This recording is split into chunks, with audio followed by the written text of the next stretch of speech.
January 20th, 2025 is Liberation Day for America. On the day of the inauguration, all the chairs that had been set out were taken away. All the warming stations that were set out were taken away. And the Jumbotrons, those were not there either. So if you were out on the mall while Trump was being sworn in inside the Capitol building, the only reason you would know that is if you're checking your phone. It felt as though they were actively discouraging us from being there. Hello, and welcome to the Pop Culture Contrarian with Thomas, Sterling, and Andrew. Hello. Hey, guys. Andrew and I, our topic for today is about Andrew and my trip up to Washington, D.C. for the inauguration of our 47th president, Donald Trump. Donald Trump is the president! We were very excited to be up there, and we are going to tell you about our experience.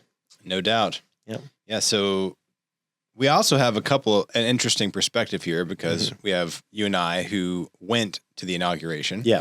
And then Thomas stayed back and got to watch it from the comfort of his warm desk while we were freezing our posteriors off on the mall with the very small crowds. Yes. Yeah. And we can get into why they were so small. Yeah. Andrew, how's it been this morning? Have they wanted us around here, does it seem like? It certainly does not seem like it. We found out right before we were about to go up that they were moving everything inside for, I think this may be only the second time that's happened in history. I don't think it's the only second time in history. Let's find out. But it hasn't happened very often. And they cited the weather being too cold. It was dangerously cold. We believe that there may have also been some security threats, which is probably why things were moved inside. But we found out, a day or 2 days prior that was going to happen. We still went up to see what we could see anyway. Yeah. And so what'd you think about that, Sterling? Well, first, let's follow up. This actually is only the second time in history that the inauguration's been held indoors, the first time being 1985, Reagan's second term. So Trump is just setting a historical precedent all over the place since he's also only the second person to ever been elected to two non-consecutive terms. Right. Yeah, so, it's interesting. And he now says that we are entering the new golden age of America. So we shall see if that holds true. Yeah, that's a quote that's going to stick in my mind. He said a lot of great things during his inaugural speech, but one thing that is going to stick with me, I think, is when he said, January 20th, 2025 is Liberation Day for America. Yeah. I thought that was powerful, and I sure hope it ends up being remembered that way. Yes. And, judging by these first, I think, technically we're on the fourth day, I guess. It's been pretty spectacular so far from our point of view. Yeah, he's certainly come out the gate swinging, as it were. Executive orders out the wazoo, which, I have said, that's what we elected him to do. In all actuality, we probably would be better not to have so many, but Obama did set that precedent in his 2 terms. So, Trump's going to follow suit. Well, and there's a lot to undo, and executive orders have unfortunately become increasingly common across many, many presidents. Although at one point in the past, they were even more common than they are today, actually. But yeah, we're very excited, as were the people we spoke to up there. But I guess let's start at the beginning. Sure. So our plan was to head up on Saturday, the 18th, to drive up to Washington, D.C., and we had tickets, actually, to stand at the inauguration in the kind of, I guess, VIP area almost. Thank you to Representative Chuck Fleischman, Tennessee, for that. Yes, and we were very excited about that. It was going to be absolutely a historic thing to witness. And then on Friday, the 17th, at about noon, we found out that Trump is moving the inauguration inside the Capitol Rotunda due to cold weather, officially. Yeah. We were poised to stand in the east viewing area, which is rather close to the action. So, that was a huge letdown, to say the least. That was a big letdown. But, of course, when the plans change like that, you don't really know what the situation is going to be. So, it was Friday. We had about 12 hours before we were, 18 hours before we were going to leave. And I guess we were thinking and hoping that there would be a purpose, to be up there, gathering of Trump supporters, Jumbotrons on the mall, that kind of thing. We thought, we'll go take our chances, see what we can do, see if we can spread the word about the Patriot Post. Well, you never know who you're going to meet. And there are at least a couple of stories that I think we'd like to share Yes. of the people that we met that really might be the focal point of the positives Yes. of this experience, because there were a lot of negatives. And frankly, it felt as though they were actively discouraging us from being there. Right. So if you don't know, against our expectations, on the day of the inauguration, all the chairs that had been set out were taken away. All the warming stations that were set out were taken away. The porta potties, those got left. Yeah. And the jumbotrons, those were not there either. So if you were out on the mall while Trump was being sworn in inside the Capitol building, the only reason you would know that is if you're checking your phone. That's the only way you would have any idea. Yeah, which we did from the basement of the Spy Museum. Yes. That was the only way we were able to watch any of the proceedings. Right. When we made the determination we weren't going to be able to see anything, we decided might as well watch this on our phones from the inside instead of out on the mall where it was freezing cold, but it wasn't colder than we expected. Yeah. On Sunday, we did encounter the crowd trying to get into the victory rally at Capital One. We did hand out a few of these little bookmarks I'm holding up for you listeners. It's a red and blue bookmark with our QR code to sign up for the Patriot Post, the newsletter. Yeah. And, in situations like that, it was kind of sleeting. It was yucky. Yeah. People are kind of cold and closed and keeping their hands in their pockets. So we didn't get a whole lot of warm welcome. There were a few people who were interested, but nothing like the previous Trump rallies we attended, because we went to 2 of them prior, that we were well received and pretty much everybody took our stuff. So different crowd, certainly. Different crowd, and you feel better when you're warm versus when you're cold and wet and miserable. Yeah. And if you haven't ever been up in Washington, D.C. in the winter, I had only ever been up there in the summertime before this. And when you're out on the mall in the summertime, the breeze is very nice. It's cooling and, there's grass and trees and stuff, and it's lovely. But when you're up there January 20th, it's cold. It is cold, and the wind cuts right through you. Thomas knows better than we do because of his time living in D.C. Yeah. Yeah. Did you spend much time out on the mall in the winter when you lived there? No. Well, you went to inaugurations, or at least went to one. Not usually. You could walk around more. There was less crowds. That was the nice thing. In the winter, you're not having all the tourists. But which inauguration did you go to? It would have been the first Obama. Okay, so 2009. Yeah, and that was a pretty large crowd, wasn't it? Yeah, on the mall there. I didn't go close, but See, we were expecting the mall to be full of people. Yeah, right. We figured all these MAGA folks who would want to go up there and celebrate Trump, they've already made their plans. They're going to be there anyway. And certainly there were many. There were hundreds, certainly, that the arena we just interacted with. The arena was packed out. Yeah. Because they did move it inside. There was not a chance of us getting in there. No, not unless we wanted to spend the whole day in there. And we thought we had other objectives, because really the purpose of us being there was trying to interact with people and kind of get a vibe off of the people who were there, especially those who were on the mall, and just trying to take in everything that was supposed to happen. Yeah. But to get us to the day of the 20th, and then we'll outline everything we did that day. We went to the Rayburn office building, which is one of the, many big buildings right next to the Capitol building. Yeah. And this was on the 18th. The 19th. On the 19th. Yeah, on Sunday the 19th. And we went by there and we met our representative for where we live here in East Tennessee, Chuck Fleischman. And he was very kind, very sincere.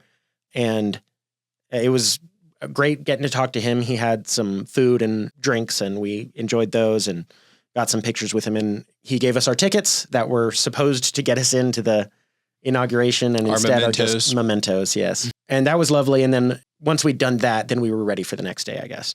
Yeah. Well, we did take a brief side trek over to the National Cathedral. Yes. And there was I think a 4 p.m. evensong that was scheduled.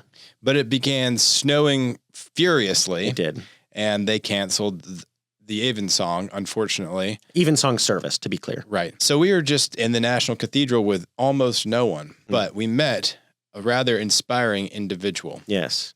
This woman was originally from Iran and was actively trying to escape it in the 1970s. Yeah.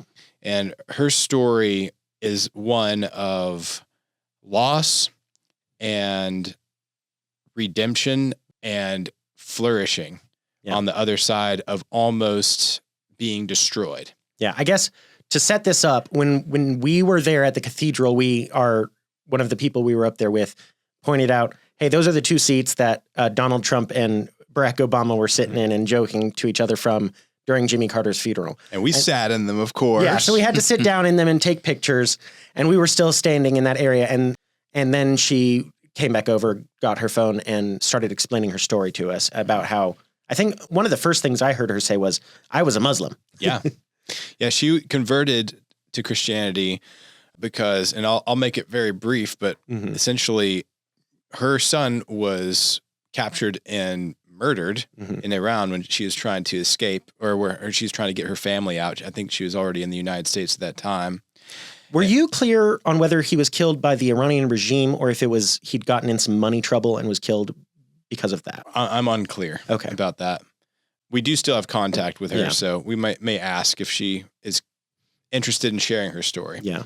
But, that took her down a path of suffering and self-destruction. And on the edge of it, Jesus came to her in a dream and revealed himself to her with her son. He was standing there holding hands with her son. Yes. And told her that he was God and to follow him and that everything was going to be okay. Yeah. And she converted to Christianity on the spot and has since been living a life of evangelism and preaching the gospel everywhere she goes.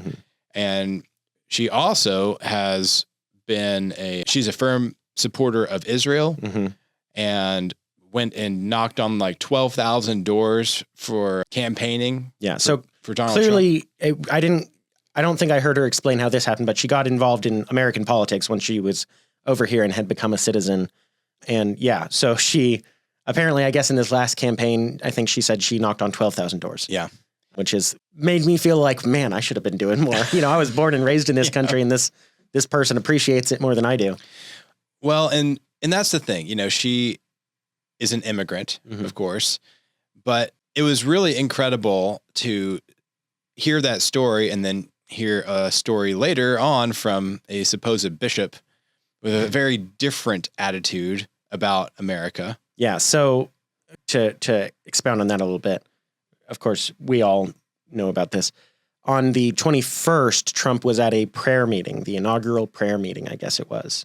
Prayer service, I should say, at the National Cathedral. So we're the same place we'd been 2 days before. And this female bishop was up there speaking. And we don't have flattering opinions about female bishops here, I don't think. Not generally. And certainly nothing she said improved our opinion of the type. Yeah. But just the contrast of two very different kinds of women in that space surrounding the events of this shift in our nation. And frankly, in their allegiance and alignment with God himself. Yeah. Yeah.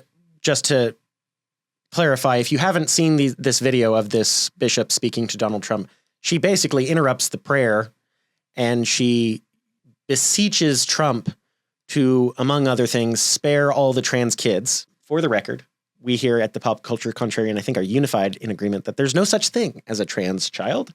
There are such things as parents with mental issues who push those onto their kids, but no child is trans. Do y'all agree with that, or am I crazy? I think there are children who deal with mental issues, but I don't think it is nearly as prolific as the current social ideology would say. Yeah.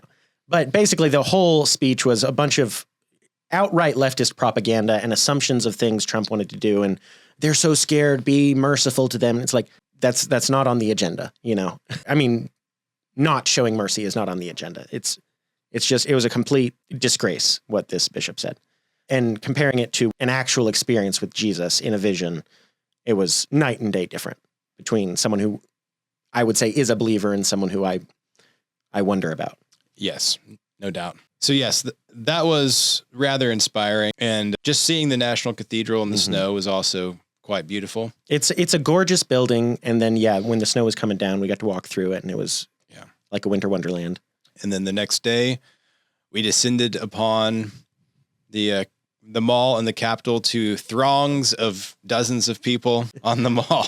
And there was some fear, especially because we'd spoken to some people, and there was the question of why exactly did Trump move inside? Because this weather is exactly what had been predicted for weeks ahead of time. There was some fear that there might be some kind of security risk, and we still, I think, are tempted to say that there was probably some security risk. Yeah, I think it's likely. Yeah, so we were a little bit on edge. Of course, nothing happened of the kind at all. We were perfectly safe. We didn't see anyone even in a fist fight, not even that much, which was good. We're thankful for that. Thomas? Yes. Your perspective from someone who got to just watch the proceedings, because we were, in some ways, it was almost like being in the dark and just chasing ghosts. Yeah. And anytime you'd hear, oh, Trump's maybe going to be here. Well, now we got to walk like 3 miles to get there, basically, is what it felt like. Back and forth, traipsing up and down the mall, trying to figure out if maybe we can get a glimpse in spite of the change of plans. And every time you get there, Pennsylvania Avenue or the mall or in front of the Capitol or wherever, you speak to one of the police officers and they're like, yeah, I'm pretty sure he's not coming here at all. Yeah. And they were right. Yeah. Yeah. It was different in that, like you guys said, it was indoors, and I don't remember, I was alive, but I don't remember seeing Reagan's, either one of his inaugurations. So that was kind of different, in the rotunda there. The cameras are a lot closer than they are when you see, the typical outdoor on the dais. So that was, it just had a kind of a different feel. I mean, there's a crowd of folks there. I think maybe a few hundred could fit in there, but you could still see it didn't even feel as full as like, a State of the Union address or something. It just was, it was clearly small, intimate, interesting in that sense. Maybe everyone was sitting just a little bit closer together than they would otherwise. And I think the thing that I thought was just seeing how, the ceremony's all the same. They swear in and everything. That's just pretty typical. There's not usually much difference there. But it was Trump's message, his speech, when he gave it there. I mean, just to his left, sitting behind him are, Biden and Harris. And man, he did not hold back. No, he did. He was direct. Basically, it was almost like what was clearly, I'm the boss.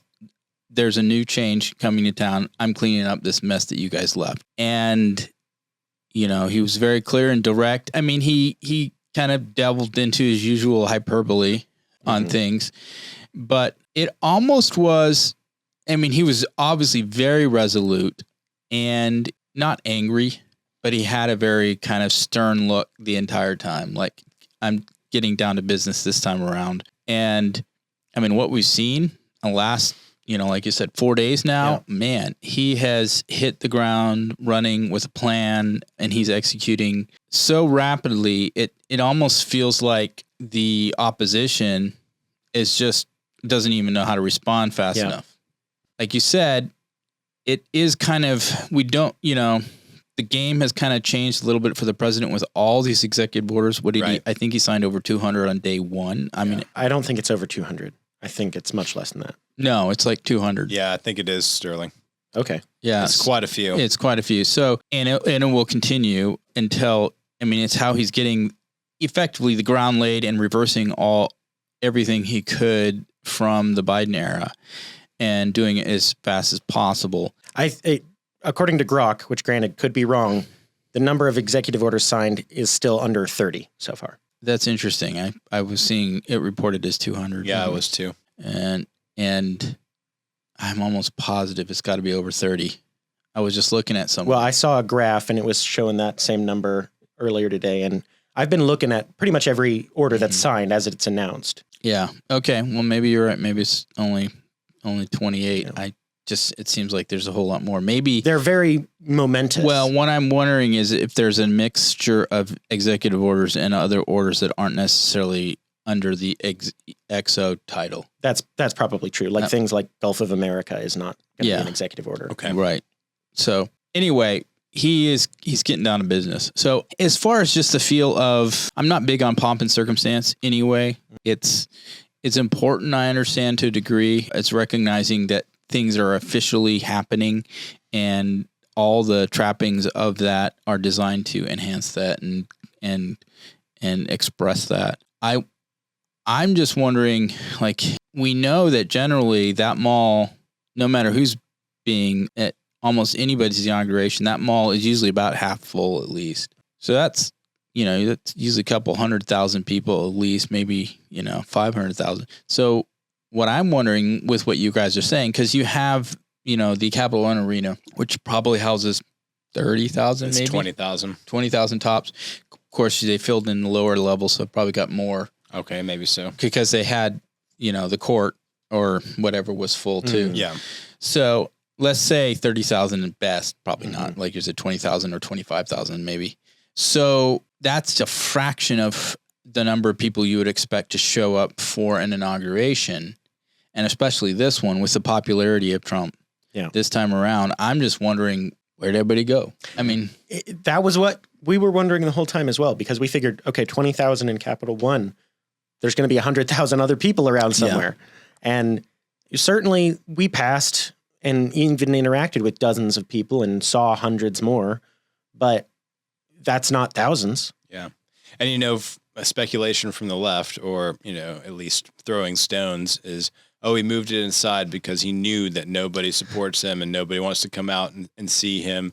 So he moved it inside so he could still get a crowd. Yes. And I'm sure that's true of the first Republican president to win the popular vote since George W. Bush in 2004. Yeah. That he couldn't draw a crowd. That sounds about right. There were other things afoot, clearly. Yeah. But it was definitely throwing us off kilter. Yeah. Not what we expected. Not what we expected. It was, of course, wonderful. And just while we're still on the actual inaugural ceremony, there was a couple interesting things. I don't know if y'all know these. So the Constitution says the president is always sworn in January 20th at noon.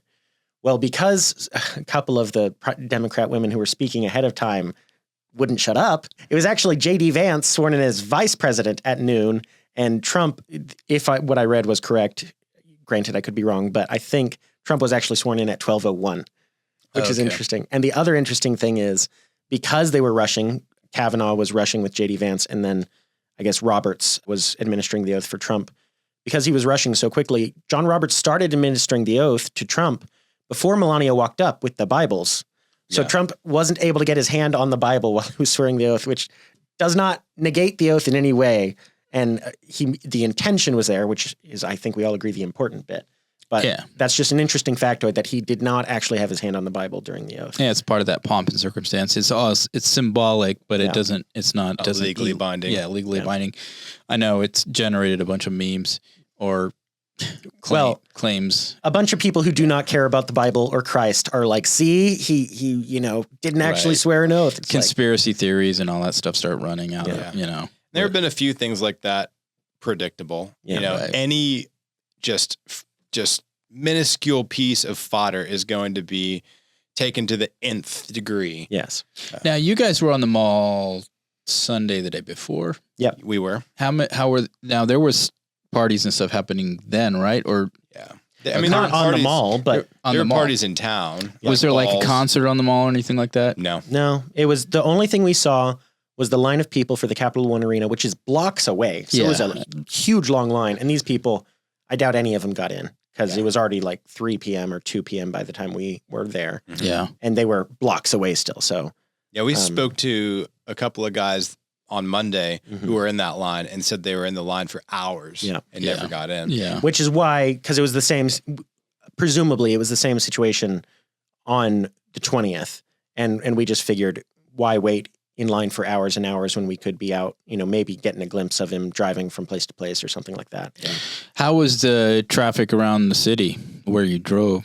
Well, we used the metro and we also used like Ubers, taxis, that kind of stuff. Yeah. So as far as like on Sunday, I couldn't tell you because we just used the metro. Yeah. And the metro was not crowded. No. On Monday, when we drove in, it was very easy to drive in. Yep.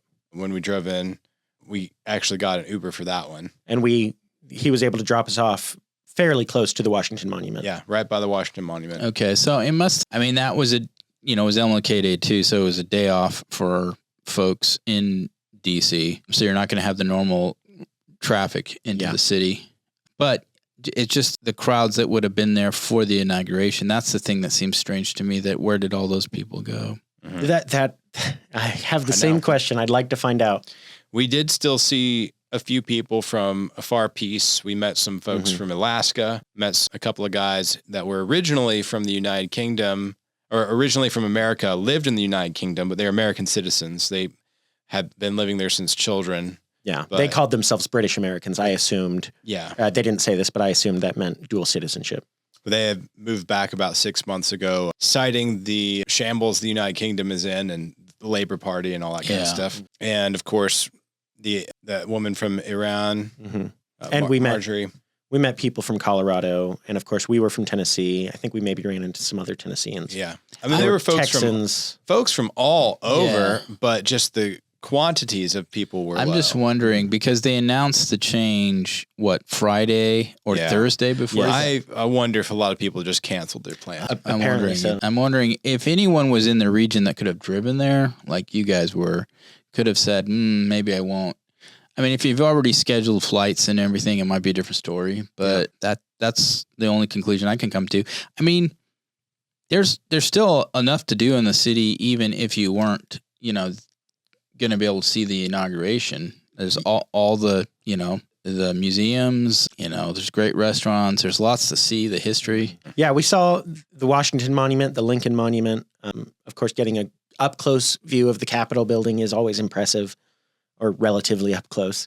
Yep. Of course, during the ceremonies, the museums were mostly closed. Yeah. But we were able to walk by and see some of their outdoor displays. Which ones did you see?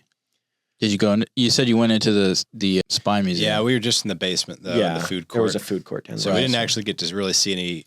I think that one displays. actually costs money, though. Yeah, because the Smithsonian's are all free. Smithsonian's all free. Yeah. Okay. So, yeah, we would go when we would take people visiting all the time on the mall. We'd hit a bunch of the Smithsonian. So easily Air and Space and Natural History. Yeah, we walked by those.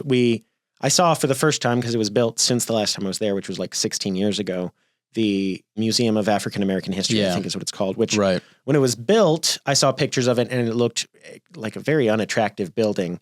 And it looked like it was painted to clash with everything else.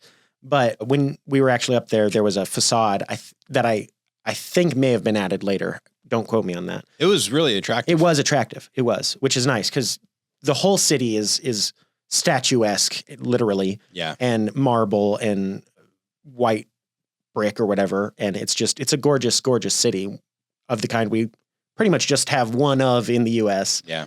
There's tons in Europe. Yeah. Well, no building is to be higher than the Capitol. And so you don't have Oh. skyscrapers. I didn't know that. Yeah. So, I mean, if you go across the river to like Roslyn or, in the Virginia side, that's not actually in the district anymore, you'll have taller buildings there. But Well, I guess the only thing we haven't mentioned is we did technically, if you want to be technical about it, we did see possibly the car that Trump was in when he was driving to the Capitol building. Yeah, maybe. We were the motorcade, there would have Yeah. been more than one. were we all the way down at Constitution in Pennsylvania? We weren't on Pennsylvania yet. We were, I think, on the mall. we were looking at Pennsylvania Yeah. from maybe 1 or 2 blocks. Yeah, and we could back. see. And we could see the security checkpoint and we could see Pennsylvania Avenue. So we were looking through the fence. Oh, okay. Basically, and we did see a motorcade of some kind go through. Well, my mom had just texted me saying he's on his way to the Capitol, Yeah. and then we saw the motorcade. So So- I'm confident it Yeah. was his motorcade. yeah, We just can't really say we saw anything except Yeah. cars. yeah. Yeah. Yeah. Did you see Marine One fly around at all? No, we didn't. Tried to. We were trying to get ourselves out of the basement of the Spy Museum before it took off. But by the time we got out on the street and up back to where we could have seen it, it was done. Okay. We would have, maybe liked to give Biden one last salute. Yeah. I guess is it kind of like Air Force One, Marine One, it changes names depending on whether or not the president's aboard? I don't know. I don't know. Let's Because I'm wondering if once he's no longer, or does it always, because once a president, always a president, as it were, former, even though you're not acting, you still retain the title. Mhm. So I wonder if it would still retain that for the aircraft, even though you're not the acting president. The Marine one applies to any helicopter that the president is inside. Right. So it does change. That's what I mean. Yeah. So the question is, Biden, who is president, but he's no longer the acting president, former president, is it, if he were to write, was, because you have that transition after Trump takes the oath, so then Biden gets in Marine One to be flown off, is it no longer called Marine One at that point? I don't know. That's what because technically he's not the acting president any longer. Let's find out. See what Grok says. Okay, no. So it would just be whatever its model number would be. Interesting. So you didn't see Marine One. We didn't see Marine One, and no one else did either, I guess. Yeah, that's interesting.